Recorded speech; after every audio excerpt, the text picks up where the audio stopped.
been selling on Poshmark since 2015, and in that time I have learned a lot, and also a lot has changed. So if you're just now thinking about joining Poshmark or just started, let me tell you, this is a perfect time. There's a lot of things that are available to us now that was not at the beginning.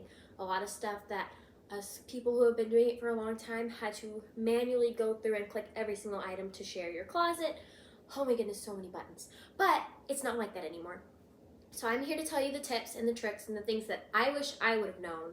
That way you can make money too, because there's no reason that you should not be able to be successful on Poshmark right now. This is literally the best time. All right, let's get started with these tips.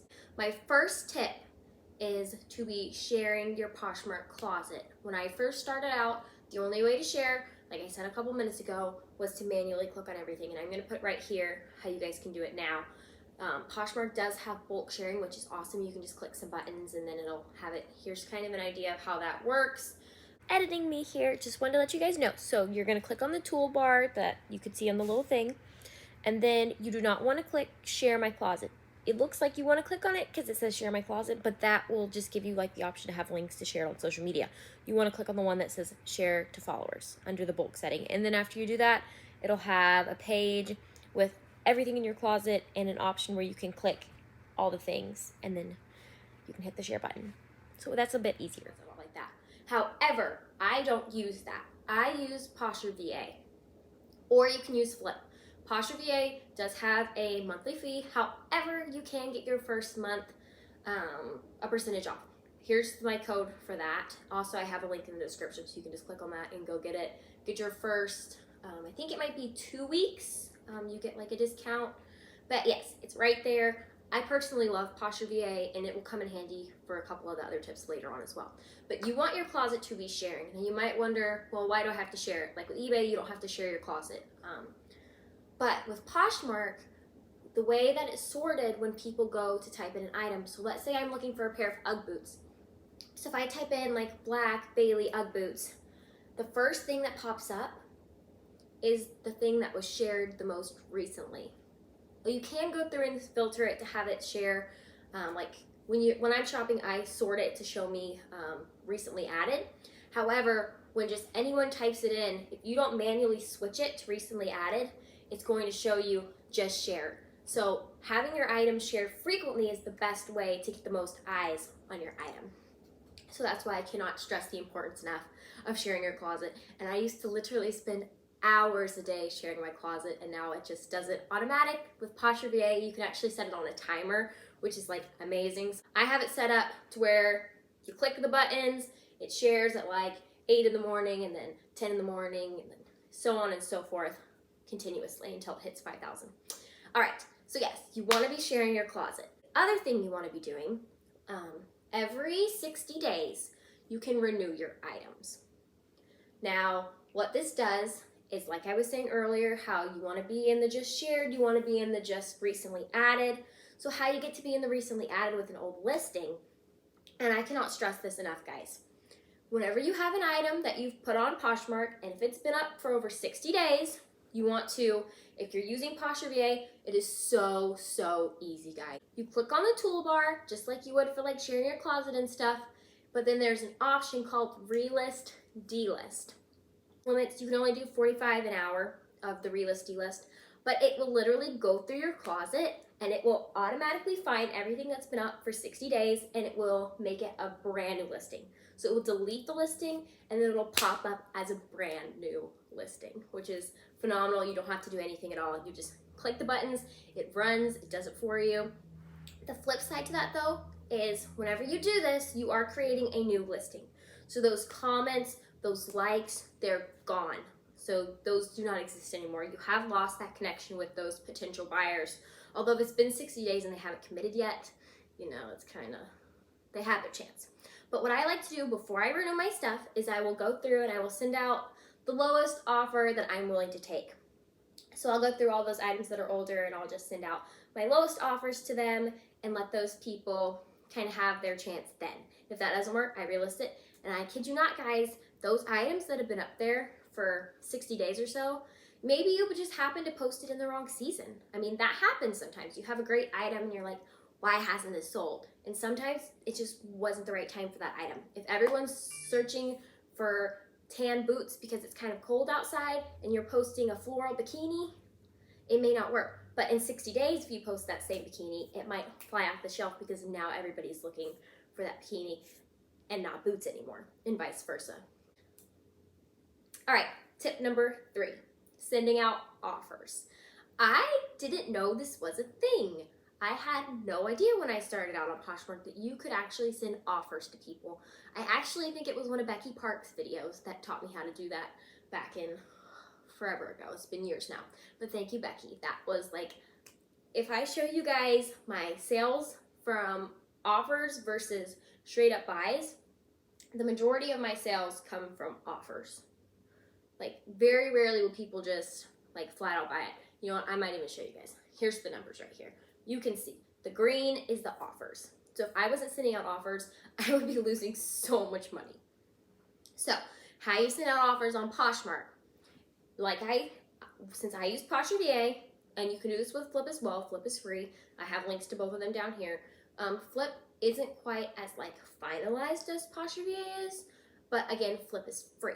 So with Flip, when I used it, it would work great for like a couple weeks, and then it would like have one day where it was kind of glitchy, and I noticed it wasn't sharing my closet as well or sending out offers as well. So you just want to be careful with Flip and like check on it and make sure it's actually running. Poshmark never had any issues whatsoever. But again, free versus I think it's around $20 a month, but it's like the best investment I ever made in my business. So how you send offers on Poshmark, if you're not using an automated system, is you see someone likes your item. So it's like, great, okay, someone liked it. Then you click on their name, you click on this little bubble right here, then you go down to it and you click on, I think it's called the bundle. I'll have it right here for you guys. So then you click on their bundle. Now you want to switch it. You're in shop view. You want to switch it to seller view. So you click that button. Now you can see everything that they've liked from your closet. And then you click the little plus, you add it to their bundle, you can write them a message if you want, and you send out an offer to that person. I didn't know that was a thing.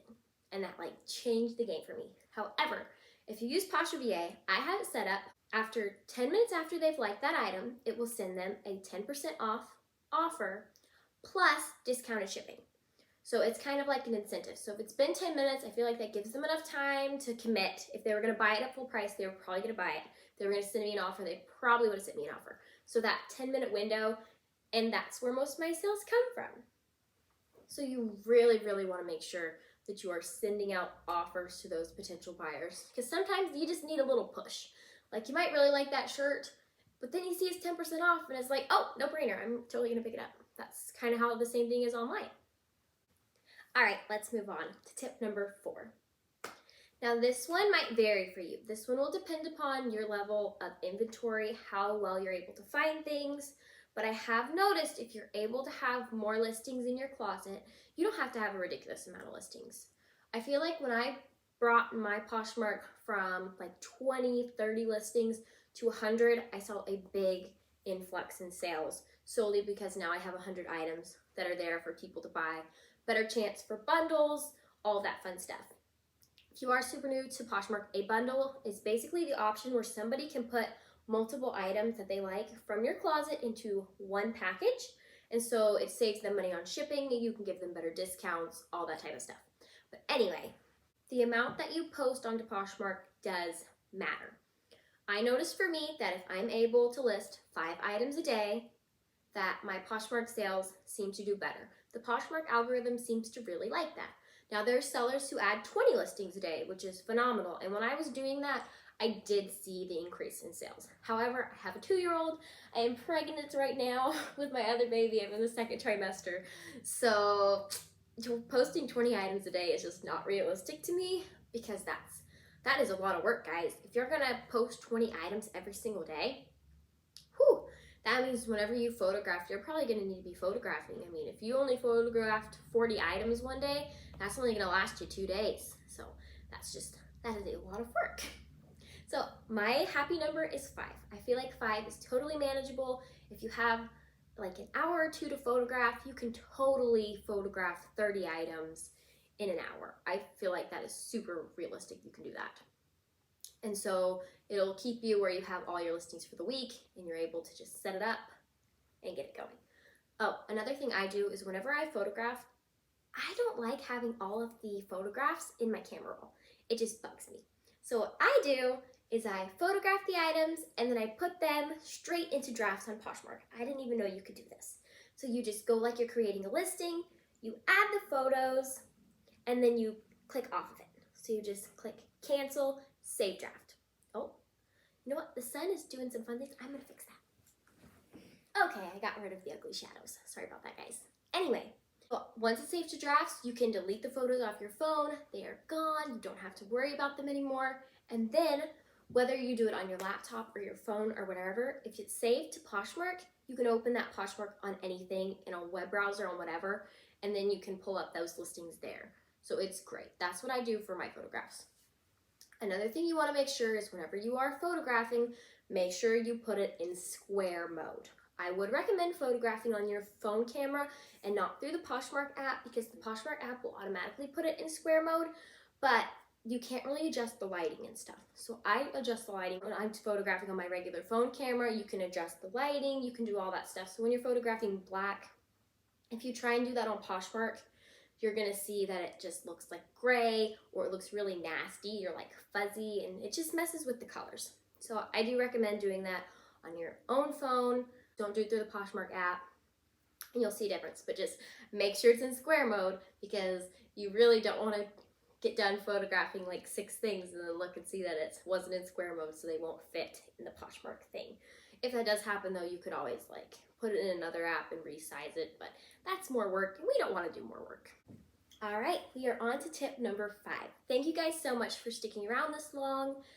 If you've learned anything, or if you feel like this has helped you at all, please let me know in the comments. I'd really appreciate it. Also, if you could give this video a thumbs up and consider hitting that subscribe button, would really help me out a ton. I do a lot of ship with me's and thrift hauls, and I'm going to be doing some more fun videos on this channel.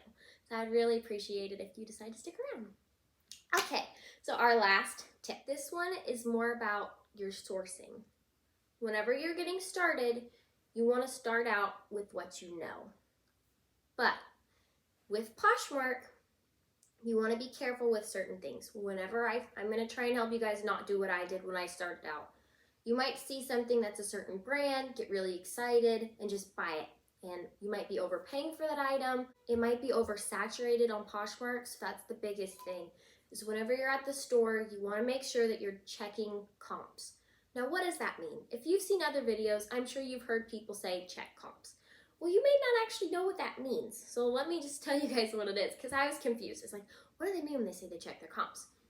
So what you do is you type in an item. So let's say I find like a Free People black turtleneck. So you can actually go, if you find a Free People item, you can just type in the OB number into Google, and it'll usually pop up the name. So you can type in like, You Go Girl black sweater.